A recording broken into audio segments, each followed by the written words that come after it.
All right. I would love to hear both of your running stories. Let's start with Karmell. How did you get into running? All right. So for me, I actually did not get into running until like 2014. So pretty recently. Yeah, that's kind of a It's fat like 9 kid. years ago. That's I not that know. recent. Well, it was. There I was guess that's not that pandemic. recent. No, but I guess in the I was an adult is what I Okay, mean. got Like you. it was Okay. like I was like like late 20s or early 30s. Yeah, I guess that's true. Time is going by, huh? I'm getting Yeah, yeah. older. But no, I was kind of like the not athletic growing up, I guess is my point, because there's a huge contrast between Lee and I as far as that goes. I wasn't athletic. I was like the fat kid growing up, and I was really self-conscious. So running, especially, even when I got into fitness, running was something I didn't want to do because you had to do it like in front of people, like outside, they could see you and like shout out the window at you, that used to make me so self-conscious. But I did always kind of want to do a marathon. That was like a bucket list thing for me. And I never like moved towards that at all until like 2014. I finally had the goal of like, all right, this is going to be the year that I could run a mile consecutively, So I made it happen in 2014. I got that mile. And then my first 5K was 2017. And if you fast forward, basically, I got injured training for a marathon. So I ended up doing the Cleveland Half Marathon in was it 2018. It went pretty horribly. I didn't know anything. Like I was just like, I was just clueless basically. And I ended up limping out like the last 3 or 4 miles. And then, I decided like while I'm limping out these miles, like I'm going to train harder. I'm going to come back and I'm going to do the full marathon next year. Like this is going to be it, And I got a junk miles plan, as I call it now, online, and started training for the Cleveland full marathon. It was actually while training for the full marathon that I got injured and sidelined for 6 months. And it was during that time that I really started to discover like strength training and what was going on. Like, it was all came down to like, here I'm thinking I had a knee problem, and it was like IT band stuff, but it all was linked to my scoliosis basically. And so figuring out the strength training and all that, I was able to make these huge improvements. I was able to even do things that weren't related to running that I couldn't do anymore, like lift. Like I hadn't been able to lift in a while. I couldn't pick up my like 3-year-old daughter at the time. And suddenly I was able to start doing that stuff again. And little by little, I was able to start running again. But during that time, I had started hiking in the woods. And I realized like, hey, when I go back to running, I want to be a trail runner. So as I started to pick up the running, I started to do it in the woods. And that's when I decided that I was going to do 100-miler. So I actually, to this day, have not done an official marathon. There were naysayers who were like, yeah, we'll see. That'll be the day that you do a marathon. And they were right. I have not done that, but I've done multiple 100-milers now. So I haven't run a road marathon either. So no, never. We're even. I love that. Who Never needs done a one? road marathon. Who needs one? All right. All right. Lee, let's hear it. What's your running story? I didn't like running far because it's incredibly mind-numbingly boring. Mm-hmm. So I did other sports. Like I smoked through high school and college, and I quit when I was 24 or 5, and I started running 20 minutes every day because it hurt and it made me not want to smoke. Okay. And I was getting bronchitis. So then I picked up other sports that were more high impact and exciting, some different team rec sports like rugby and things, and roller derby and boxing, and beat the crap out of my body. Yeah. So, but there's a lot of cardio in those. And you can go to tournament and you're playing multiple times in a day. So I had high fitness. I never thought about it as distance running, because that was fun. You're doing it's active. People tackle you and stuff. Yeah. But then team sports can take a toll, although I'm glad I played them and I kind of got where I didn't want to count on that. And at the same time, I'd gotten too many concussions, and I happened into trail running, which I didn't know trail races were a thing. Found out they were. There was this women's running group. A girlfriend wanted to go. I didn't want to get up on Saturday. I wound up being like, fine, I'll go with you. And it was fun. We went for a whole hour, and then that was every Saturday. I'm going to go try to see how long I can keep jogging in the woods. I remember making it to 90 minutes. I was like, hallelujah. And they're all signing up for this race. And it's this 8 or 15K. And most people can't trigger this in me, but there's that one person, that they say a thing. And this one woman in the group, she's like, oh, well, 15K might be a little bit too much for you. Oh, I'm doing it. And I was like, that so hurts. Now, but you could maybe do the 8K. So I signed up for the 15K immediately. Yeah. And I beat her. It was also in February and snow. So this was like 2010. And it was the furthest I had run in my life. and it was super fun. So I promptly signed up for a 25K, which was a few months late, 2 months later, and mind-numbingly, destructively awful for the last 3 miles. I was like staggering, not mind-numbingly, really just my legs hurt, my GI was off. I was like Yeah. staggering up these hills. I couldn't take in calories or even drink water during running because I would get a stitch in my side. I've since Oh. learned. And so I just didn't, it was horrible. But then my second one was good. But then at the end of the second one, the same woman goes, "Oh, I won," because it was a small local one. Mhm. And I won right at the end. Like I actually put in calories and started slow. Turns out if you put in calories and start slower, you can run out the end. It's amazing. And then I've got pretty good leg speed. So like it was quick at other sports. So, once I got up to speed with the trails, it was fun. But no, she's like, "Oh, well, yeah, all the fast people ran the 50K." Oh, So oh man. I promptly signed up for a 50K before I could think about it. Yeah. Also, there were other people that were signing up for it. "Oh, maybe you could wait a year." No. Then I spent the last 5 or 6 miles of that 50K. So that's like the summer of 2010. Delirious, bottoms of my feet hurt. I thought it was the end of the world. I couldn't walk right for 3 days. Oh gosh. But then by day 4, I felt good again. So I promptly signed up for 2 more 50Ks. And the third one, I was hilly and I blew my quads out so badly that I had to walk the last 2 miles. I could barely walk downhill because my quads were so blown. Because I had the bravery and the agility and the foot speed to run downhills fast. Mhm. But I never practiced that. So I destroyed my quads, which I did again the next year at my first 50 miler. And then I learned about, strength training and downhill repeats. and There's a eccentric theme here, contractions. really. Yeah. And then it just kept escalating though. So yeah, like I ran my first 100-mile in 2012 Okay. because I had signed up for the 50-mile. But then I went and did Canada Death Race with a friend, which is like 100K plus. Mhm. I came home from that very brave. And so I emailed the race director that I was supposed to run this 50-mile like the next month. I was like, "Hey, so I'm just curious." I was like, but I'd had a beer after a long run. Couldn't even been long run. I'd had a beer after running though. "Oh, hey, are we allowed to go up to the 100? Like, I'm just curious. Just Is that a curious. thing?" And he emails me back, "Your bib number for the 100-mile is this. You owe me $50 when you get here." I'm like, Oh, okay. "Okay, well," and I didn't die. I blew out both of my calf muscles completely. Almost got hospitalized because of compartment syndrome. The skin peeled off like a week later. Oh, I had some running gosh. form and some pacing issues in the night. And so, I didn't run another one for like a year. But then, this and that dare with friends, this and that joke, and it escalated. And I started running a bunch of hundreds. And now she has what, 53? 52. 5200s.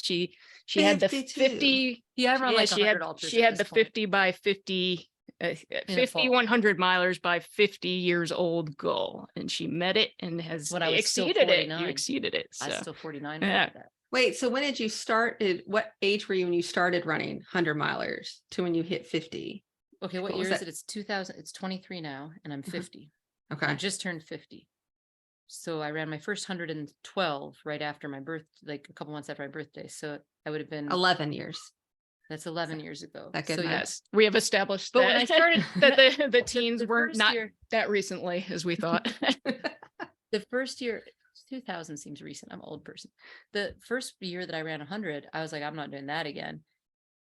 And then I had a 50-miler, like that was in like July. Tapping the table. And then I can't hear it. You're good. I can't hear the Okay. tapping. You're fine.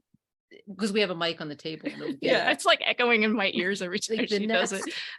The next May, I ran the Ice Age 50-miler. Oh, I had rad. an exceedingly good race, but Mhm. in 2013, that was a Montreal Cup race, which is what they used to call the golden Mm. ticket races. Mm-hmm. The right people were injured or dropped out. The right people didn't catch me. No one noticed. The winner already had a bib. I got a bib to Western States for my second 100 on like 6 or 7 weeks notice. Oh my goodness. Oh my goodness. So of course I ran it. I had friends. Yeah, you had I knew to. friends that had been picked in the lottery. And so I caused myself an acute gastric bleed during the race, finished, threw up blood in the med tent. It looks like coarse ground coffee grounds, that have been dyed dark purple. They tried. Yeah, I couldn't eat right for a week. Then I learned, so like all these people like, "Oh, you just know all this stuff about stomachs and acids and sugars and all this." I'm like, yeah. And posterior chain. I'm like, yeah, guess why I learned all of that? The things have gone wrong. The things I have done dumb stuff. I just am sharing to try to help Yeah. everyone else to not go through that. It wasn't really very pleasant. So then So like I did one in 2012 and one in 2013, right? Mhm. And then I threw my name in the Western States Lottery because I was like, well, I'm going to do that again. And I did a fall 100 where I actually went slow, ate all the food, didn't take any NSAIDs, didn't just put in tons of sugar on top of tons of caffeine on top of things that also raise stomach acid, and it went well. It didn't go super fast, Amazing. but it went well. And then I was still in Western States Lottery. Mhm. So then my friend was trying to make me run Leadville. And I said, no, it's a road race. All due respect to people that run it. It's perfectly fine, but I don't like the Oh, more flat man. races. And Leadville's actually got like 15 or 16,000 feet of gain, 14. It's Yeah. not a lot of gain. And it has a whole lot of bike path or things you could Mhm. easily ride a gravel bike on, even without skills. Mhm. Like it's like quadruple track that's groomed. And I prefer disastrous things. Yes, clearly. I just do. Yes. So I was like, I'm not running that. And it's huge. I've never run a road marathon. I don't like crowds, like Yeah. High Lonesome was super fun. Mm. So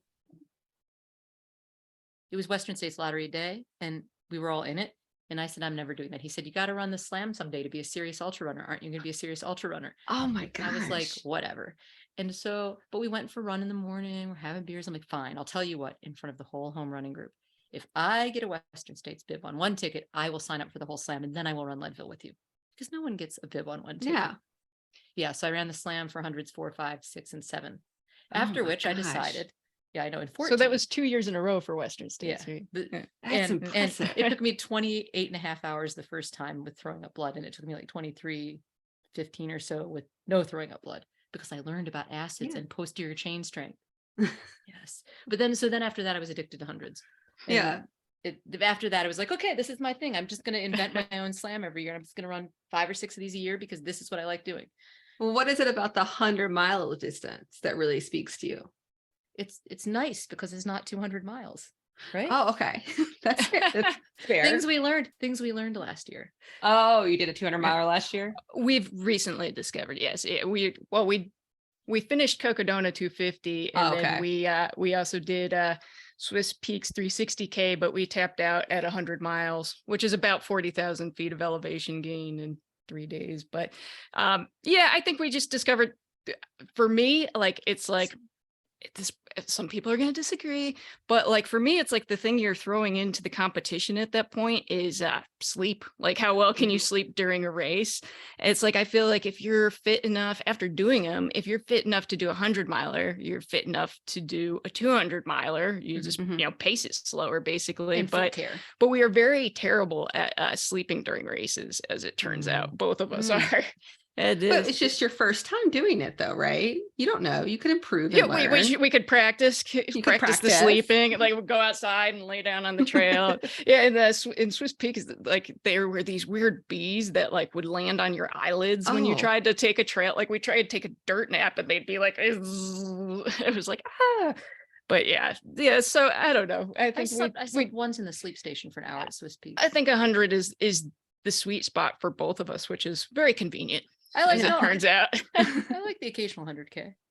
Yeah, I like them, but I like to go through the whole night. It's fun. Yeah.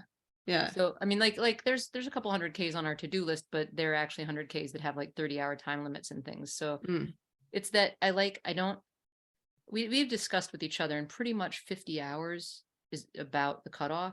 So like we said 60. Oh yeah, we did. No, you're right. No, because I know why. There's two different hundreds that are slightly over distance that cut at 60 hours that have morning start. So it's still 2 nights. Yeah. So 60 hours is about the max that I think I want to be out there. But 60.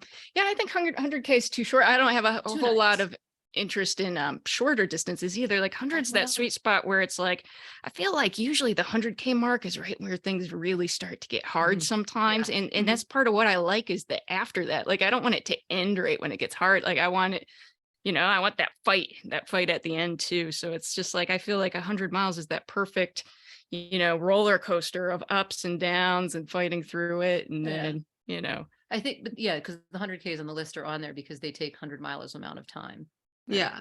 So Lee, I mean, 50 100-milers, which is your favorite one out of 50? You don't know which is your favorite? I don't know. You don't know? I don't know. She's like looking at me. She's like, what's wrong with my favorite? That's no, because whichever one most recently went well. Because Which one most recently went well? I don't know. I've been having a rough year. All right. The menopause combined Yeah. with like old injuries that I've aggravated. Like I'm nervous about this one next week. What's next week? Massanutten, Massanutten and which Oh, neither of us okay. has ever run. Okay. High Lonesome was pretty great. Eastern States actually, although I do not want to go run it again and probably will anyway, because they do a really great job. No Business is pretty great.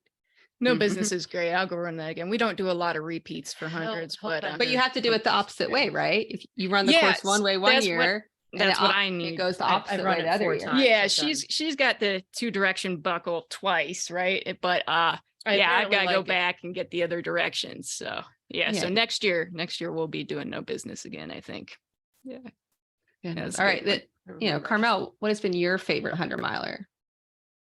You know what? I think my favorite is my first 100-miler finish was the Bear, and I just still have such a It's a good sweet one. spot for it. You know, part of it's sentimental because it was my first 100-miler finish, but part of it is it's just a beautiful course, great aid stations. You know, it's fun, and it was a point to point. Like I really love point to points. I'll Mhm. do loops if there's nothing else, but you know, I have my limit on the loops. So yeah, the Bear. And not only was it a point to point, it's like the scenery changes quite a Mhm. bit. Because I feel like Fat Dog 120 was similar good. with some of the scenery, but it was at the same time more redundant than the Bear was. Like the Bear, you get just all sorts of different backgrounds. So that's Yeah. what I'd say for me.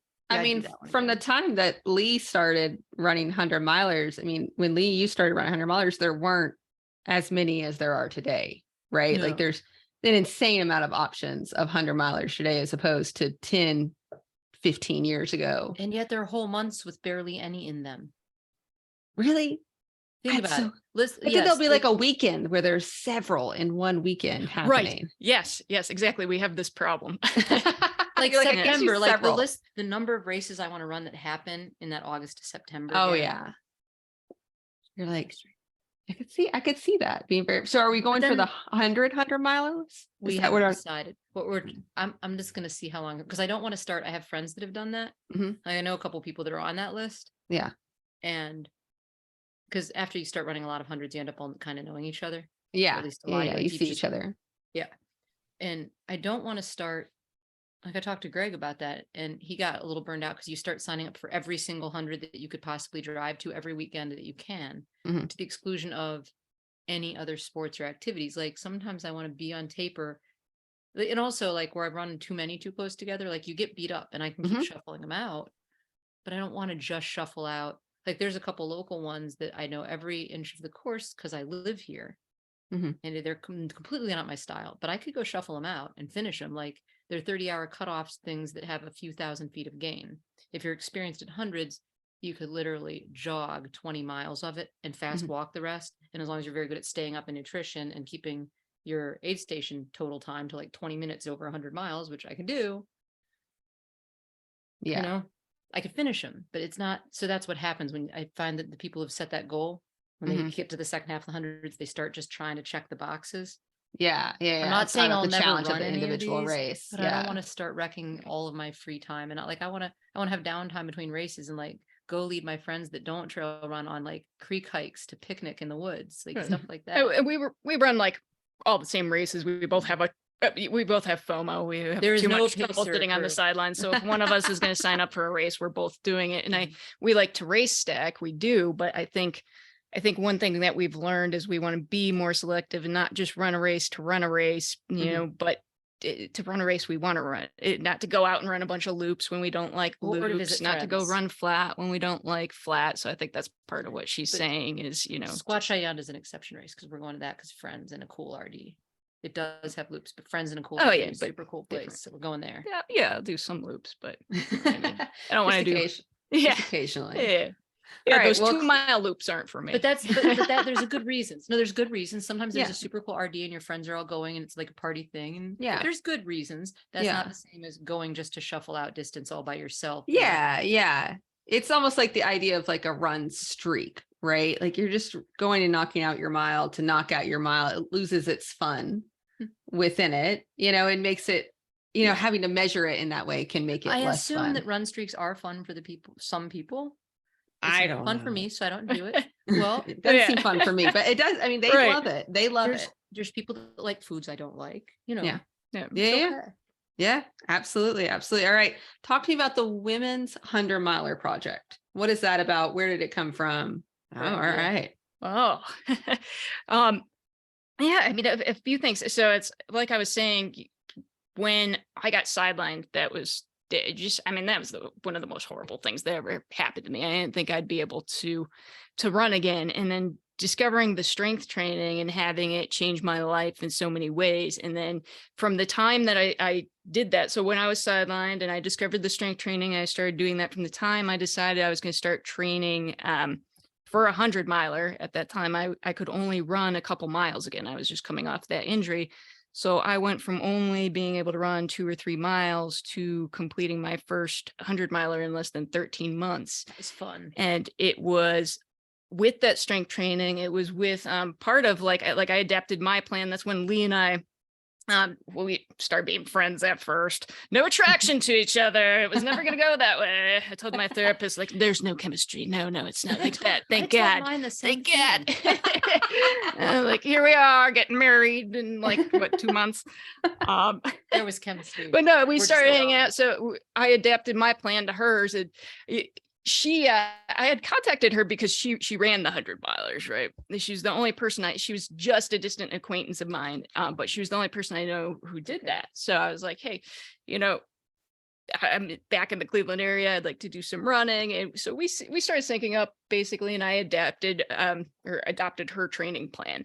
And so I think down the road, if it got me to that 100-miler finish, and then I got hooked on the hundreds, started doing them a lot, but then I had some stuff going on where I had to go back to work like full force. I was working all the time, and my job required me to be on the road. I was actually an airline pilot. I could talk about it a little more now that I don't have to worry. I'm no longer an airline pilot, but I was miserable in that job, and I was stuck away from running and away from training, and like away from the friend community that the running community we had here. And I was looking for a way to kind of be connected to that, even though I was stuck away for most of the month. And I think that's where some of the seeds started to kind of sprout for this project. And what it actually started as was the idea of just taking like one woman and putting her through this training that we do, and having her do it for 1 year, and kind of following her along, tracking her progress, and having her run her first 100-miler. And it was funny because we thought, we're gonna have trouble getting somebody, or one person's not gonna be reliable. Maybe we could do it with 3 people. And we're like, we're not gonna find 3 people. Well, we got more interest than we could take on. So it ended up being 5 women that we did this little project with, but we were having to turn women away at this point. So that kind of turned into rather than turn them away, maybe we just won't have them be part of the video project. Cause I have to edit all the video and stuff. I can't be taking video of like 20 women going through their training for a year, but it was like, well, maybe we could put them through the training, but just not have them be part of the video portion of it. And that's where the idea came, like, we'll open this Facebook group. And so we launched this Facebook group, and I think within 2 weeks, I think we had a couple hundred members. Now we have, I think, closer to 900 members at this point. It's been rolling for a while, but we have just had it just kind of spiraled into something that I think none of us ever expected it would. And the feedback we've gotten has been just tremendous. We've had lots of women go through the training and finish their first 100-miler. We had about, what was it, like 17 women do Rim to River last year. So we went out and did this big crewing thing, and oh my God, it was awesome. It was like, before Rim to River, we actually did a summer getaway where these women from this Facebook group who are all over the country, like a bunch of them came to this camping trip. Yeah, they came to this camping trip, and we ran part of the Rim to River course, and they all got to meet each other. So when they did Rim to River, it was like this big reunion out there. Is the coolest thing, because they just got to see these like friendly faces, and it just kind of changed the vibe. So it was really neat, and we had a lot of success with that race too. Yeah, because originally it was That was Carmell's idea, was to do video and try to make something so you could show people, here's some ordinary people. They weren't college track stars. They weren't people who already ran marathons. They were people who had not run an ultra for the most part, or if they had, they'd done a 50K. They were not fast. They were mid-pack to back of mid-pack or back of the pack. But you know, like it can be done, because I think a lot of women, like you get these guys who run 250 milers and go, I can do 100. Oh, yeah. And I see so many women who've run like 600Ks and they're like, I don't think I'm ready.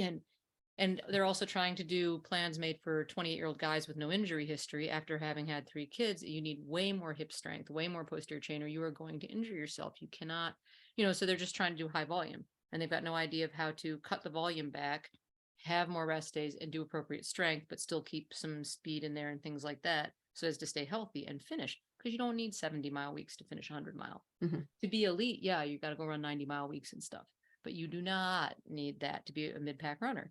So as the video project turned into the Facebook group, it became a thing where even with the video project, I was like, I'll make the training plans because I know how to do that.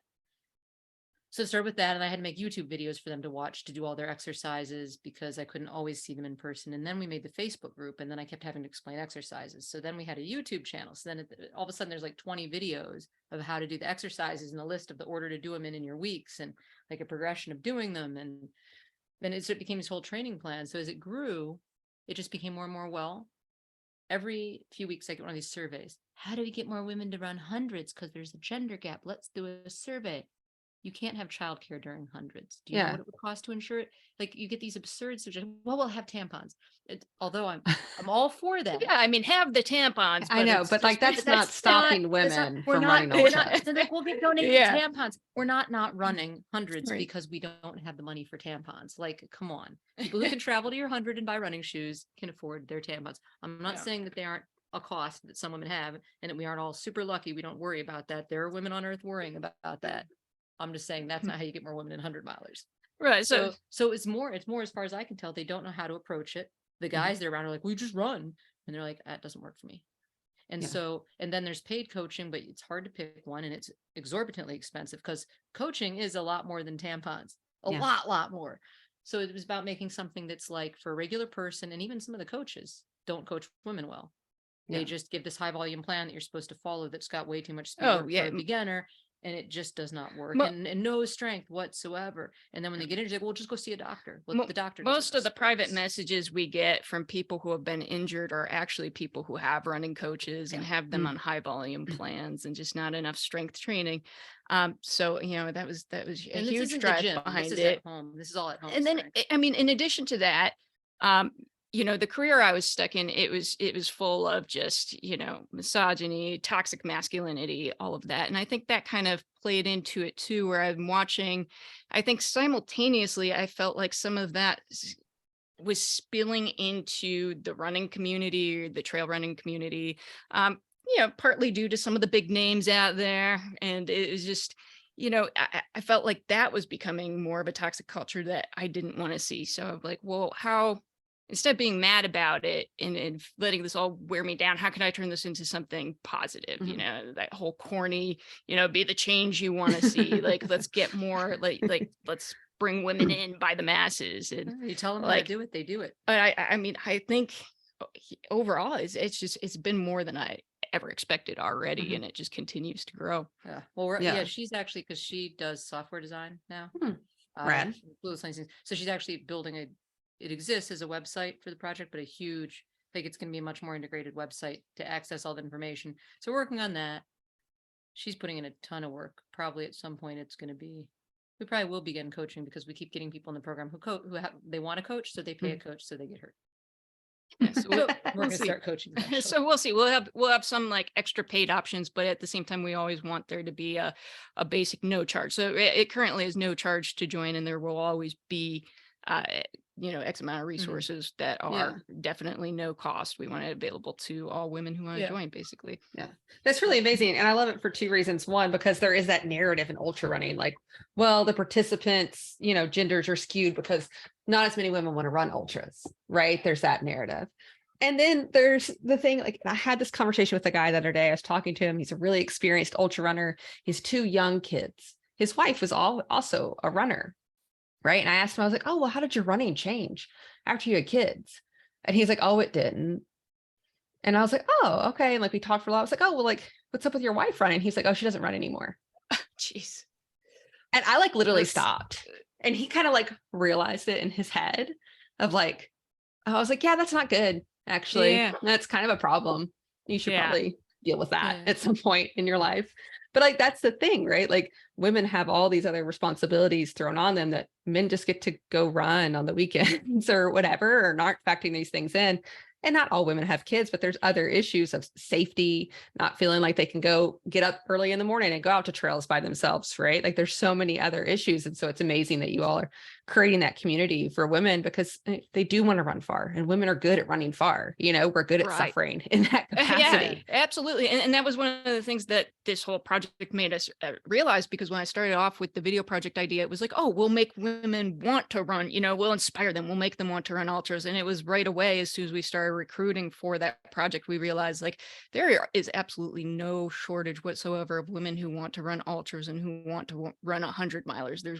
There's a shortage of women who currently have the confidence to do it, or they don't have that way like paid for them. So we just kind of tried to kind of create that path and make it easier to get there. Like here are the resources you need. This will this will get you across the finish line. Yeah, because they're more likely to be told they probably can't. A man is more likely to be told, well, that guy did it, you can do it. And a woman is more likely to hear, ah. And I even know, like, and like what you referenced, that often it's cultural, and often we'll have some women who have, and I've definitely heard it directly from a couple of them locally, the husband is worried. Mm. You know, Mm. or thinks they're pushing too much, or, you know, they come home tired, and it's like, but you rarely hear that from the guys. Mhm. I've heard it occasionally, but even when I do hear it from them, they're like, yeah, my wife worries sometimes because I'm doing a tough thing. It doesn't actually put the brakes on at all, you Yeah. know. But all these women are like, well, I need to get a special watch that's a Palmer, I need to get all these things, because it's too big a burden on my husband to worry about me. That's cultural, and we cannot fix the entire culture. But I do feel that even with those women, and that's the thing, sometimes they say things like, we've written most of a book. Karmell has to finish her sections. Then we have to have it edited. And it's pretty much just how to run 100 miles, except that it's everything. It assumes a female audience instead of assuming a male audience. And a lot of people are like, what do you mean? I'm like, you don't realize it, but anything about being female is always like the side note part. Oh yeah. I mean, most of the studies How about to lubricate runners your balls is males. that you need to wipe down and re-lubricate your balls during a warm 100 is a side note little paragraph. Yeah. How to manage figuring out which kind of menstrual cup you can and can't get out, and how to make sure that you have drop bagged something to get your hands clean because you've been out on the trail and possibly have mud on your hands. Yeah. So remember that if you're there, like that's not a side note, and it's in that detail, which usually be like, well, and you know, talk to other women runners about what they do for menstrual products is what most books say if they address it. They're like, Yeah. oh, that guy even mentioned it. Go him. We're just not the target audience. Mhm. So we're used to trying to benefit from things that we're not the target audience for, to such an extent that I think most women don't even realize it. Mm. So it's interesting just writing it for a female audience, but not that it excludes anyone. A man can read a book that mentions menstrual products and actually still figure out how to run. You just don't need that piece of information. I know what all the guys I train with do. I know what the guys I do when they train for their, you know, they have to have their one pair of shorts or else bad things happen. Yeah. And they do the cowboy walk because they chafed their balls again. So, you know, it's we're doing that. But it has, you know, how to build your own training plan. But it has an entire section of how to manage the overnight. Because the number of women who are like, I don't want to say anything because I'm embarrassed, but I'm scared to be in the woods alone at night. I can't get a pacer. My pacer falls through, because our philosophy also is you do not need pacer or crew. You really don't. You can have it and it's okay, but plan to not have it. Plan your drop bags, plan your race. These are the things. There's an entire how to cognitive behavioral therapy your brain to cope with the woods at night, because actually the man that's telling you shouldn't go in the woods at night is more likely to kill you than anything in the woods. It's unfortunate, but that's actually true in our culture and in our country. Yeah. That's It's true in usually a man you know. It's usually a man you know, and it's not general. Strangers don't go out in there's city parks that I would hesitate with, but you know, for the most part, the woods are not the most dangerous place you could be at night by yourself. So Yeah, we so tried to it's just, you know, but people on are all those but the fear is different real. things. But it's so more than just saying, okay, so find a trail you're familiar with that you know is safe, you know, run when it's going to get a little dark, and just do your last half mile in the dark and get used to it, get more and more used to it. You can condition yourself to be used to it. You can repeat things, you can sing songs, you can do things. Because the answer with guys always, well, just get some mace, run with a guy. Don't run at night. Yeah. Like, Run with a gun. That's not useful. Like, The yeah. solution is know that your fear is okay. It's okay to be afraid. You can go in the woods in the dark and be scared out of your mind and still actually be safe, and you can work your way through it. That the solution is to work your way through it and make yourself braver about it, which is going to help you when you go try to run 100 miles, But because you there- can't undo it. There are even things like we took a video of Lee peeing on a tree. Oh, Now, yeah. why it had to be actual peeing, I don't know, but it was. It was It beside was- you. it You was- can't see anything special. It was Lee peeing on a tree, like showing, this is a good How- way. Once your quads are tired, this is a good way to do it. And, we posted it in our Facebook group, and I'm thinking like, this is totally pointless. But then you actually get the feedback like, thank you. I was wondering about this. Yeah. And so it's like our group, Because it- guys like just stand there and pee. it's just, Yeah. it's a lot of things that people are afraid to ask. And there's absolutely no tolerance for, bullying or making people, it's not the tour page. Like it's like there is, anybody could ask anything. There's no dumb questions. And like, we have just such, part of why the group is what it is just how incredible the members are and how supportive they are of each other. And that's the type of thing where, like, if you didn't know how to pee on a tree, you're going to learn how to pee on a tree. And there's no shame that you didn't know how to pee on a tree. But for me, I've been peeing in the woods since I was like 5. Like, it's like, it's just not something I would have ever thought that people would have needed to see. So it's good, to Well, that was- realize that like, wasn't the okay, we can SWAT bring it down to technique. the basics and have people not afraid to ask and have people not afraid to say, But thank you for this video. It helped me, That could have helped you, because do you remember that race out west when you fell down while peeing and peed on yourself? Everybody's peed It's on 'cause you weren't themselves leaning- during an ultra, right? If you learn the stand up technique where you lean your butt on the tree and pull the shorts forward, you My wouldn't, leg cramped. you wouldn't have peed on yourself. So see, you have to use it. But it was, she likes to bring this one up a lot because it's just one of my proudest moments. So this race was like record breaking heat, right? And like I started to almost heat stroke literally at 2 miles. Like I was getting hot at the finish line, and at 2 miles I was like, oh my God, I gotta sit down. And I watch everybody fly by me. I'm literally back of the pack. And I had remembered I just crossed a stream. So I went back to the stream, I took my shirt off and I dunked it in the stream and I put it on, and it helped so much. And from then on, every time I passed a stream, I would, dunk my shirt in the stream, and it would help keep me in the game. Like more than half of the race, like I think like 3/4 of the race dropped, it was just so miserably hot. But towards the end, I get, it had been a while since I'd seen a stream, and I'm getting hot again. And finally I see some kind of stagnant water. It's like, I'm like, oh, okay, well, any water's good. I just got to cool down. And it had kind of a film at top. I'm like, it's fine. Well, I dunk my shirt in, and like right when my shirt breaks the film, there's just this overwhelming smell of cow shit. Oh Like, God. oh my gosh. So I had to put this shirt back on, just covered in like cow shit. And then it was like 10 miles later that my leg cramped while I was peeing. And so then I also pee on myself. So I do like the last 20 miles of this race, like covered in cow shit and my own urine. And then when I get to the finish line, the RD's like, you're an amazing person. And he goes to hug me. And I'm like, no, stop. And this was like towards the end of COVID too. So I think at first he thought that like it was like a social distance thing, that I'm like, no, stop. Yeah. And he's like, oh, and I'm like, I'm covered in cow shit in my own pee. And he's like, oh, that's okay. And like hugs me. But yeah, that's it. So funny.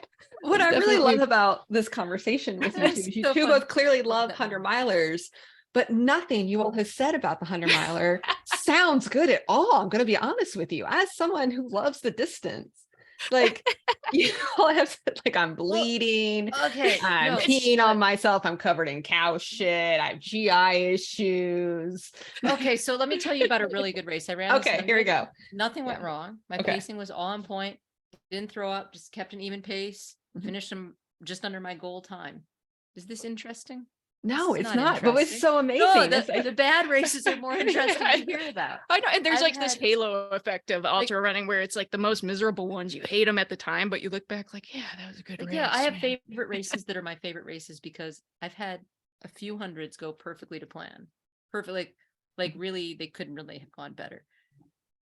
I ran times that when you look, you're like, wow, yeah, that damn. And it's like, yeah, everything went perfectly to plan, and I was trained up and actually hadn't stacked my races up, and it was great. But they weren't, it's not a good story. No, it's not as much fun. And then I was running and I just kept running. And then, I took some walk breaks and yeah. Like, You're like, no, that's not there were some the beautiful story. moments. Yeah, you need Yeah, like the epic ones. like Those are the the- ones where you're like, yeah, that was a good race, man.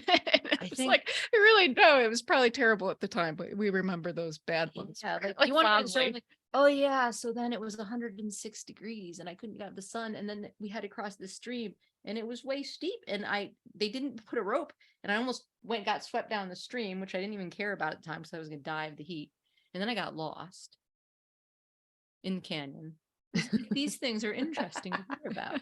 That happened. It was not everyone has the same idea of what constitutes good safety measures. So you do some of these races and like there's a stream that is 8 inches deep and they've got like 2 ropes to hold on to and spotters. And you go to another race and you're like, I'm gonna get swept down the stream. And like the runner ahead of you pauses, like, you got this. And there's no place there. So you all go to the same 100-milers. You run them at the same time. Are you running them together, like the whole race? Typically no. We run our own races. That's very much understood. I mean, Except like Cocodona. except Cocodona and Swiss Peaks, we went into those longer distances ahead of time, knowing that we were going to do Cocodona was do like a them couple retreat. together. Yeah, we joked that it was our couples retreat. Cute. But for 100-milers, we very much have the understanding that we're going to run our own race. She's faster, typically. Not always. And so Anything can it's worked happen. out a couple times that we have synced up. And actually, sorry, every time you do that, it like echoes. I'm a fidgeter. Okay, yes, you're good. she I is. have She's like a a thing fidgeter. I'm holding in my hand, just twitching with, so you're good. Yeah, so it's just worked out a couple times where we've synced up, and usually that's because she's having there's something's going on. And so it was actually kind of interesting because like the first time that happened, or first 2 times that happened, we stayed together, but then this most recent one When I hurt myself, in March, we did Reto del Indio in Panama. Mhm. And that one, she ended up coming back. Like, I caught up with her and we were together for most of the race. No, I but was she trying to keep up with her. She was progressively slowing down. Couldn't And it walk. was interesting. It was like, I feel like kind of like a step in our relationship, because it's like, I didn't realize there was like an imbalance there, but I realized like she would never like stay back with me if I was going this slow, and I'm starting to worry about the cutoff. And, so we finally had that conversation where I'm like, I told you to leave this would before you never did. go the other way, so I ended up going on that. And that was the first time that I went on without her. Then she wouldn't go on Mhm. until we got to the aid Oh, well, station. but because then she got really rough, and it was to the point that I wouldn't have left anybody that way. That it got to the point where I'm like, okay, I'll get you to the aid station, and then I'm leaving your ass at the aid station. But no, but I wouldn't have left anybody in the state you were in at that point. So I was forgetting to have calories and stuff at that point, and just Heard a had that lot. dazed look, and we're in like rural Panama, like in the woods Yeah. at night. It was just like, I'm like, I'm sure she'd be fine, but I would, any That would've been fun. runner I would have taken into the aid station at that point. It was like mile 82. I was so aggravated because to get that far, but I could barely walk. Yeah. I didn't walk right for about a week after that one. That's why I'm worried about this next race. Concerned. I've been doing the things though. So what's the next, like a big goal race for you all? Oh, Jigger Johnson, right? Oh no, I was gonna say Drakensburg. Oh yeah. I mean, that's a whole, Jigger Johnson's on the schedule, but we're hoping to do so's Crazy Mountain. yeah, we've got a race pretty much every month starting in June Through September. Yeah. Whoa, all Yeah, so right. we've got Next a lot year, going we want to on. run the Drakensburg Ultra Trail Drakensburg 100 mile, which is in the Drakensburg Mountains, Okay. which are in eastern South Africa. Yeah, but it starts in Lesotho and then runs into South Africa as a point to point. Yeah. So this would be like, We really want. I mean, the whole thing would be like a trip of a lifetime. Like we would then Yeah. road trip up to Zimbabwe. I want to bungee jump off of Victoria Falls. I've always wanted to do that. And then we would take like I'm a gonna do little that too. plane Yeah. over to Madagascar. if we can. So we're really hoping we can make that work in 2024. And I think if we do decide to do that, there's going to be a little break after our streak here. I think we're going to take a little break after October and put in some good training and stuff. But Yeah. we've got a solid, just not local, but just in the country schedule for the next 5 months here, I guess. Amazing. Amazing. Okay, so out of the women's 100-miler project, how many women, in a guesstimate, you may not know exactly, have like gone through the program to complete their first 100-miler? We don't even know because some of them don't post anything and Yeah. then suddenly post. And we have some people who join to join, Mhm. despite we've had to make increasing filters because people join because they're like, oh, that sounds cool. I want to be a part of the cool thing. Mhm. And either we're like, sometimes I know who they are. I'm like, no, this is for us to coach beginners. We don't need other coaches. You cannot. Yeah. We've had yeah, people try to join to spy on the coaching because they are coaches, Mhm. or join trying to, and we're like, no, we're not looking for other experienced ultra runners to give advice. That's the Mm. thing. There's ladies running 100-milers. Yeah. Facebook, which is phenomenal. Yeah. And that's for when you want like 12 opinions. Yeah. But for a lot of the newer runners, when they get 12 opinions, they don't have the Yeah. experience to pick. They don't want 12 opinions on nutrition. You want ladies run 100 miles to hear what like a bunch of other people with experience do for their nutrition. So you can just like see if there's ideas you haven't thought of yet. But and I mean, to be clear, this came from direct feedback. So when Mhm. we were starting up the project and we're like, well, if you wanted to train for 100, like, why aren't you, why aren't you doing it till now? Like, what made you interested in this project and this opportunity? And the feedback was largely like, we didn't know where to start. And like, yes, there are those other Facebook groups, but you get so much conflicting information and it can be very overwhelming. So we decided when making our group, it's not that we think we're the be all end all of ultra running, but it's that this group is specifically to have one approach and not be overwhelming. It's to Mhm. streamline that information, streamline that path, and not have all that noise everywhere. And we continue to get feedback that that's what people need. Yeah. Like, we're trying to adapt our group for the needs of people. So when people do try to come in with that, we try to keep it out. Like, We just don't- redirect them to we ladies don't- running 100 miles. yeah. It's like, no, don't contradict the training plan, because you can't be on more than one plan at once. And our plan is very, like, Lee put years and years of research into this. This all comes from like, all the time she's invested in Been this. sent to And physical therapy. it doesn't necessarily work with other plans. It's meant to be a lower volume training plan, a higher strength training plan. And once you start throwing conflicting information out there and telling people to do other things, it doesn't work as efficiently anymore. So that's the reason for that. But sorry, I think we sidetracked a little bit. Oh, To you're get back to good. your question, it does make it kind of difficult to know who's following the program to a T, who's just in there because they want the support, even though we try to say, don't come in just for that. Like, I'd it's say a over 100. training group. So, but yeah, I do think it's over 100. And we do get like a lot of people who were like, you have no idea they're there. And one day they're like, I've been lurking for months and I've been Here's on my this finish. plan and I just finished. Thank you guys. And we're like, Amazing. whoa, this person's never even posted. So yeah, I do think it's definitely over 100 women. And then I think I think you could additionally add probably close to 100 of people who have used some of our resources, but maybe not followed the plan completely. And I think especially, some of the YouTube videos and such, like, we go into things like salts, and Toms and kind of the routine we go through there. Like, I think that information helps people tremendously too, or pacing. Like, we both kind of believe that one of the biggest reasons for DNFing hundreds is overpacing the beginning. And So undereating. going into all these different topics, even if they're not following the plan to a T, I think they're benefiting in one way or another from the project. Yeah. No, I love that approach of like, you're filtering out information, because it is a lot Yeah. to look up how to run a 100-miler now. And there's a million different approaches, most of them tailored to fast men, but there's just Yeah. a million different answers out there. So I love that you're being like, no, this is a race just to get one answer. We may not be there. This is the type of runner to be in a situation, like low volume, high strength training. I think that's amazing. And 100 women to do an ultra runner, to become a 100-miler runner, is insane. That's amazing. That's amazing. And you it's probably been had no idea awesome. that would be, I mean, you said 3 women, 5 women. Because a bunch of them were out, Right. well, a bunch of them were out of Dinosaur Valley. Some of them were no business. They've all been like, there've been a few different group races, places. and then some of them. Yeah, there have been some group ones. Like, sometimes we'll try to push some group ones. Like, there's a What did how do Angie we say it? finally Squatchionda? Is that how you say it? Squatchionda. Squatchionda Trail Festival out in New Jersey is the Mhm. one that we're Oh. really trying to get everyone to this year.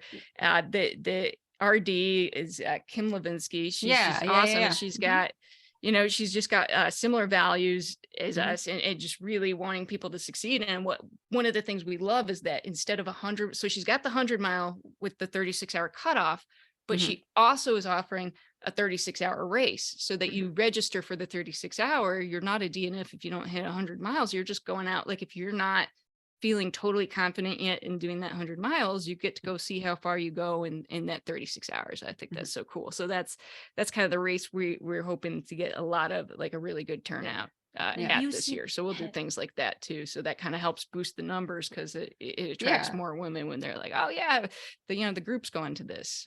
Also, that's have really you cool. seen their belt buckle? I have seen their Have belt you? buckle. It's pretty Yeah, cool, You know right? why we signed up Uh-huh. because we have Yeah. to have that. It's interesting, and I'm sure you all have noticed this, the same names that pop up in certain portions of the ultra running community, and the ultra running community that we all are a part of that is more inclusive and more progressive. It's the same RDs that people are coming back to. It's the same races. I mean, you're saying Dinosaur Valley, that has come up in Yeah. so many conversations I've had, right? Kim's races, I definitely have associated, like, and so it's interesting. It's like the same people. So you all end up really intimately knowing each other, even though it's like across country. It's Although interesting. High Lonesome Yeah. does a High pretty good Lonesome, job. yep. Yeah. They've done an amazing job. I mean, I always forget their name. Team Sparkle Productions down in Kansas. They're an amazing group as well. You should look them up. Okay, I hadn't They're heard that one. amazing. Look up Team Sparkle Productions. They're really great. Actually, that one's good for beginners. But how do you all choose races now? I mean, you all have done a lot of races. How do you races choose which we've race never to do? run are pretty. Okay. So races that friends that have super cool belt buckles and our friends convince us we should go to with them. Okay. Which is because, or just our friends are all going and we're like, well, if we're gonna go, so Mohican and is because our friends are all going, and I also need revenge on it. And What- Squatch Ayanda, and you've never run. So it. this is kind of funny. Like Mohican's kind of our local race, and it's like neither of us. I hate to say it, but neither of us really care about it. There's nothing exciting about it. It's 4 loops, like it's that kind of thing. We know But the it's like course. it's all like there's a very high chance. I haven't DNF'd in so long, but like I'm worried about Mohican because we're doing it 2 weeks after Massanutten, and so it just Oh, it's funny goodness. because it just always ends up that it's like right after something else. So it's Yeah. like, it's this nothing little local race that like I've DNF'd it's like we perform it terribly because it's like it's always after something else. But Well, and then like there's, Jigger Johnson is a first year 100 mile that goes through the White What? Mountains. Oh, Have okay. you heard of this nonsense? No, I have Oh, not. Unmarked yeah. 50-hour cutoff out and back through the White Mountains. That it has to be unmarked because that's how she got the permit to be able to run. Yeah. Oh, I yeah. like that. They ran the 50 mile and 100K last year, so this is the first year for the full 100 mile. So So obviously, I'm excited about Yeah. that. Like I hiked in the White Mountains is crazy out there. And I remember thinking like, oh, it'd be so cool if there was a 100-miler out here, but it could never get permitted. Yeah. So I was really surprised to find out that like somebody got the permit to do a 100-miler through there. So that's going to be intense. So, I mean, I guess to answer your question, we gravitate towards things that generally sound pretty awful to other people. Like, and then people find us with them. Like I'm pretty sure that like some friend of mine's like, oh, this one has a woman RD and she's super cool. This is a challenge one. Like people know that we like dumb stuff, so they'll message Oh, yeah, one of them so like, they- oh, have you heard of this idiocy? Like yes. Crazy Crazy Mountain is also a female RD. She's a rancher and it's out in Montana. And yeah, it's the theme is I think women RDs too. Yeah. now. I love Oh, it that. is. I love that. But it's in there's a mountain range called the Crazy Mountains, and I saw pictures of it, and it's beautiful. So we're gonna Yeah. go run Yeah, so I think it's like word of mouth. People kind of know what kind of stuff we like, and like she said, they'll come to us and be like, "Hey, you should run this one." And, or like and we we were have a hard at time Fat saying Dog, no, Fat obviously, with Dog, all the races and coming up. all the people that were enjoying Fat Dog were like, "Oh, you should run Finlayson Arm if you like this course because it's more gnarly." Yeah, so that and when we tried to do like 1 or 2 international trips a year, like we really love traveling. Like we have such a big bucket list. Like for a while we had this whole like off to the side over here, we had this whole big like race board full of races. So now we have a map over there that we're starting to put races all over so that we could kind of combine the races with the travel and see the world that way. So it's just a I fun love way that. to do it. I love that so much. Well, I appreciate you both coming on and talking to a stranger about running. Yeah, I oh, love yeah, we it. love talking about it. Amazing. I I love appreciate the- you having us on. You're like, you're also a total stranger. So appreciate you. You're not a Um, total stranger now. That's true. No, we're all like good friends now. We're We're, like, all yeah, pals. exactly. I You love gotta that. come. You gotta come to a race. I have some plans in 2024. I have a almost 16-month-old kid and I am 4 months pregnant. So Oh, I have, but congrats. then I'm shutting this down, factory shutting down. And so I have like a whole like postpartum like redemption ultra tour that I plan on Nice. doing. And my first race is going to be a 50K in I'm originally from East Tennessee, from Knoxville, and it was the first ultra I ever volunteered at. I've never run it. It's called Norris Damn Hard. It's a 50K down there. I always would volunteer it every year, and I'd never run it. I was like, that's going to be my redemption race, just this tiny little like $50, 50K in the mountains that everyone gets lost at every year. It's amazing. So Oh, fantastic. yeah, I've got some plans. I've got some redemption plans. I'll put you all on my radar for it for sure. And then you come to the Chicago area. We have lovely races. I mean, Ice Age was just last weekend. I know several people who DNF'd it, several people DNF'd last year, but we've got cool female RDs. I mean, myself being one of them, but we've got Michelle Hartwig in the area doing the ornery mule races, Midwest States. 100, I think there were 69 people who finished last year, or maybe only 69 people registered. I forget the numbers, but pretty gnarly over there on the Ice Age Trail as well. So, come out this way, You're same weather temperament, right, as us. Thank you both so much. I appreciate you. Have a lovely evening. All right. too. Thank you. You too. Take care. Have a good one.